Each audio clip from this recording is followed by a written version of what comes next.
ನನ್ನ ಎಲ್ಲ ಮಾಧ್ಯಮ ಮಿತ್ರರಿಗೂ ನಮಸ್ಕಾರ. ನನ್ನ ಇವತ್ತಿನ ವಿಡಿಯೋದಲ್ಲಿ ಸುಣ್ಮಣ್ಣನ್ನು ನಾನು ಯಾವ ರೀತಿ ಗಿಡಕ್ಕೆ ಹಾಕ್ಬೋದು ಅಂತ ನಾನು ಹೇಳ್ತಿದ್ದೇನೆ. ಮಲ್ಲಿಗೆ ಗಿಡದ್ದು ಮಾತ್ರ ನಾನು ತೋರಿಸ್ತಾ ಇದ್ದೇನೆ, ಬೇರೆ ಯಾವುದು ತೋರಿಸುವುದಿಲ್ಲ. ಹಾಗೆ ಒಬ್ಬರು ಕಮೆಂಟ್ ಕೂಡ ಮಾಡಿದರು ಹೇಗೆ ಹಾಕೋದು ಅಂತ ತೋರಿಸಿ ಅಂತೇಳಿ. ಹಾಗಾಗಿ ನಾನು ಈ ವಿಡಿಯೋ ನೋಡ್ತಿದ್ದೇನೆ. ಅದಕ್ಕೂ ಮೊದಲೇ ನಾನು ಒಂದು ಸ್ವಲ್ಪ ಸುಡುಮಣ್ಣು ತಗೊಂಡಿದ್ದೇನೆ, ಸ್ವಲ್ಪ ಮಣ್ಣು ತಗೊಂಡಿದ್ದೇನೆ, ಮತ್ತು ಗೊಬ್ಬರ ತಗೊಂಡಿದ್ದೆ. ಇದು ಸಗಣಿ ಹಾಗೆ ಇದೆ, ಡ್ರೈ ಆಗಿದೆ ಮಾತ್ರ, ಹಸಿ ಇಲ್ಲ. ಹಾಕ್ಬೋದು, ತೊಂದರೆ ಇಲ್ಲ. ಆದರೆ ಗೊಬ್ಬರ ಆದರೆ ತುಂಬ ಒಳ್ಳೆಯದಿರುತ್ತೆ. ನನಗೆ ಪರವಾಗಿಲ್ಲ, ನಾನು ಹಾಕ್ತೇನೆ. ನೀವು ಗೊಬ್ಬರನೇ ಹಾಕಿ ಅಥವಾ ಯಾವುದಾದ್ರೂ ಕಾಂಪೋಸ್ಟ್ ಹಾಕಿ, ಯಾವ್ದು ಸಿಗುತ್ತೆ ನೋಡಿ ಅದನ್ನು ಹಾಕಿ. ಹಲವು ರೀತಿಯದು ಸಿಗುತ್ತೆ. ನಾನು ಯಾವುದೇ ಕಾಂಪೋಸ್ಟ್ ಹಾಕೋದಿಲ್ಲ. ಹಿಂಡಿ ನೀರು ಬಿಟ್ಟರೆ ಬೇರೆ ಯಾವುದು ಹಾಕೋದಿಲ್ಲ. ಹಿಂಡಿದು ಫರ್ಟಿಲೈಸರ್ ಬಿಟ್ಟರೆ ಬೇರೆ ಯಾವುದು ಹಾಕೋದಿಲ್ಲ. ಹಾಗಾಗಿ ನಾನು ಇದನ್ನು ಸಗಣಿಯನ್ನು ಹಾಕ್ತಿದ್ದೇನೆ ಮತ್ತು ಫರ್ಟಿಲೈಸರನ್ನು ಕೂಡ ಹಾಕ್ತಿದ್ದೇನೆ. ಇದನ್ನು ಚೆಂದಾಗಿ ಮಿಕ್ಸ್ ಮಾಡ್ತಾ ಇದ್ದೇನೆ. ನಾನೊಂದು ರಿಪೋರ್ಟಿಂಗ್ ಮಾಡೋದನ್ನೇ ನಾನು ನಿಮಗೆ ಹೇಳ್ತೇನೆ. ಯಾಕಂತ ಹೇಳಿದರೆ ಹೆಚ್ಚಾಗಿ ಸುಡುಮಣ್ಣನ್ನು ಹಾಕುವಾಗ ಡೈರೆಕ್ಟಾಗಿ ಹಾಕೋದಕ್ಕಿಂತ ಮಣ್ಣಿನ ಜೊತೆಗೆ ಮಿಕ್ಸ್ ಮಾಡಿದರೆ ಒಳ್ಳೆಯದು. ಮಣ್ಣಿನ ಪರ್ಸೆಂಟೇಜ್ ಸ್ವಲ್ಪ ಜಾಸ್ತಿ ಇರಬೇಕು. ಸುಡುಮಣ್ಣು ಗೊಬ್ಬರ ಈಕ್ವಲ್ ಆಗಿ ತೊಗೊಳ್ಬೋದು, ತೊಂದರೆ ಇಲ್ಲ. ಹಾಗಾಗಿ ಅದು ಸ್ವಲ್ಪ ಜರಿಯಾಗಿಯೇ ಬರಬೇಕು. ಆದರೆ ನಂದು ಇಲ್ಲಿ ಗೊಬ್ಬರ ಅಷ್ಟು ಇದಾಗ್ತಾ ಇಲ್ಲ. ನಾನು ಪರವಾಗಿಲ್ಲ, ನಾನು ಹಾಕ್ತೇನೆ. ಯಾಕಂತ ಹೇಳಿದರೆ ನನಗೆ ಹಾಕಿ ಅಭ್ಯಾಸ ಉಂಟು, ಅದಕ್ಕೆ ಹಾಕ್ತಾ ಇದ್ದೇನೆ. ಇದು ಹಸಿ ಇಲ್ಲ, ಹಾಕ್ಬೋದು, ತೊಂದರೆ ಇಲ್ಲ.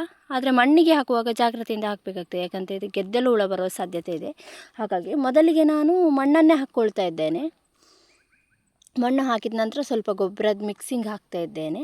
ಅದರ ನಂತರ ನಾನು ಮಲ್ಲಿಗೆ ಗಿಡವನ್ನು ಇಡ್ತೇನೆ. ಇದ್ರ ಮೇಲೆ ಮಲ್ಲಿಗೆ ಗಿಡವನ್ನು ಆ್ಯಕ್ಚುಲಿ ನಾವು ತೊಟ್ಟೆಯನ್ನು ಹರಿದು ತೆಗಿಬೇಕು, ಹೀಗೆ ತೆಗಿಬಾರ್ದು. ಆದರೆ ಇದು ನನಗೆ ತುಂಬ ಬಾಳಿಕೆ ಬರುವಂಥದ್ದು ತೊಟ್ಟೆ. ಕ್ಯಾಟ್ ಫುಡ್ಡಿದ್ದು ತೊಟ್ಟೆ ಇರ್ತದಲ್ಲ, ಅದನ್ನು ನಾನು ವೇಸ್ಟ್ ಮಾಡೋದಿಲ್ಲ. ಹಾಗೆ ನಾನು ಹೀಗೆ ರಿಮೂವ್ ಮಾಡಿ ತೆಗೆದೆ. ಪರವಾಗಿಲ್ಲ, ನಾನು ಅದನ್ನು ನೆರಳಲ್ಲಿ ಇಡ್ತೇನೆ, ಸಾಯುವುದಿಲ್ಲ. ಇದು ಬೇರೆಷ್ಟು ಚೆಂದ ಬಂದಿದೆ ನೋಡಿ, ಸಾಯುವುದಿಲ್ಲ. ಆದರೆ ನೀವು ಮಾತ್ರ ಹೀಗೆ ತೆಗಿಬೇಡಿ. ಕೊಟ್ಟೆಯನ್ನು ಕಟ್ ಮಾಡಿಬಿಟ್ಟು ಅದರದ್ದು ತೊಟ್ಟೆಯನ್ನು ಕಟ್ ಮಾಡಿಬಿಟ್ಟು ನೀವು ಇದಕ್ಕೆ ರಿಪೋರ್ಟಿಂಗ್ ಮಾಡಬೇಕು. ನಾನು ಮಾಡಿದೆ ಅಂತ ನೀವು ಮಾಡಬೇಡಿ. ಹಾಗಾಗಿ ನೀವು ಇದನ್ನು ರಿಪೋರ್ಟಿಂಗ್ ಮಾಡುವಾಗ ಜಾಗ್ರತೆಯಿಂದ ಮಾಡಬೇಕು. ಗಿಡ ಬದುಕಿಸುವುದು ತುಂಬ ಕಷ್ಟ ಆಗ್ತದೆ. ಹಾಗಾಗಿ ನೋಡಿ, ನಾನಿದನ್ನು ಮಿಕ್ಸಿಂಗ್ ಫುಲ್ ಹಾಕ್ತಾ ಇದ್ದೇನೆ. ಅದು ತೊಟ್ಟೆಯಲ್ಲಿರೋ ಮಣ್ಣನ್ನು ಇದ್ರ ಮೇಲೆ ಕೂಡ ಹಾಕ್ತಿದ್ದೇನೆ. ಹೀಗೆ ನೋಡಿದ್ರಲ್ಲ, ನಾನು ಸುಡುಮಣ್ಣನ್ನು ಹೇಗೆ ಹಾಕಿದೆ ಅಂತ ನೀವು ನೋಡಿದ್ರಲ್ಲ. ಇದಕ್ಕೆ ಬೇರೆ ಏನು ಹಾಕುವುದಿಲ್ಲ, ಇದಕ್ಕೆ ಫರ್ಟಿಲೈಸರ್ ಮಾತ್ರ ಹಾಕ್ತೇನೆ ನಾನಿವತ್ತು. ಹಾಗಾಗಿ ಇದು ನೋಡಿ, ಅದು ಮಲ್ಲಿಗೆ ಗಿಡದ ಬುಡದಲ್ಲಿತ್ತಲ್ಲ, ಅದು ಮಣ್ಣನ್ನು ಇದಕ್ಕೆ ನಾನು ಹಾಕ್ತಾ ಇದ್ದೇನೆ. ಇದನ್ನೆಲ್ಲ ಹಾಕಿದ ನಂತರ ನಾನು ಫರ್ಟಿಲೈಸರನ್ನು ಹಾಕ್ತೇನೆ. ಇನ್ನೊಂದು ರೀತಿಯಲ್ಲಿ ನಾನು ಹೇಳುವುದಾದರೆ, ನಾವು ಹಿಂಡಿ ನೀರನ್ನು ಒಂದು ಗಿಡಕ್ಕೆ ಹಾಕ್ತೇವಲ್ಲ, ಆವಾಗ ಹೀಗೆ ಬುಡವನ್ನು ಲೂಸ್ ಮಾಡಿಬಿಟ್ಟು ಹಿಂಡಿದು ಫರ್ಟಿಲೈಸರ್ ಕೊಟ್ಬಿಟ್ಟು ಅದಕ್ಕೆ ನಾವು ಸುಡುಮಣ್ಣು ಹಾಕುವಂಥದ್ದು. ನಾವು ಎಕ್ಸ್ಟ್ರಾ ಮಿಡ್ಲಲ್ಲಿ ನಾವು ರಿಪೋರ್ಟಿಂಗ್ ಆದ ನಂತರ ಹಾಕೋದಾದರೆ ಹೀಗೆ ಹಾಕ್ಬೋದು.